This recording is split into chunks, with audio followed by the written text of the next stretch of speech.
नमस्कार मंडळी. आज आहे रथसप्तमी आणि रथसप्तमीची कथा माहिती आपण जाणून घेणार आहोत. तर भारतीय संस्कृतीमध्ये सूर्याला जगाचा आत्मा मानले जाते. रथसप्तमी हा दिवस म्हणजे सूर्याप्रती कृतज्ञता व्यक्त करण्याची आणि त्याच्याकडून आरोग्य मागण्याची सुवर्ण संधी.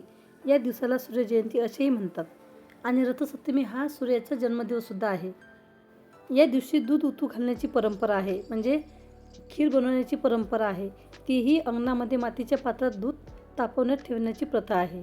दुधामध्ये साखर, तांदूळ आणि तीळ टाकून याची खीर बनवली जाते आणि तो प्रसाद घरातील सर्वांना वाटला जातो. अशा प्रकारे ही पद्धत पूजा करण्याची पद्धत आहे.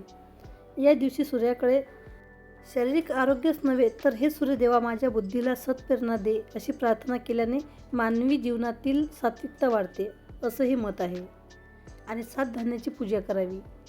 त्यानंतर आपल्याला दूध आटवायचं आहे. अशा प्रकारे ही पूजा केली जाते. व्हिडिओ आवडला तर लाईक करा, कमेंट करा आणि शेअरसुद्धा करा. धन्यवाद मंडळी.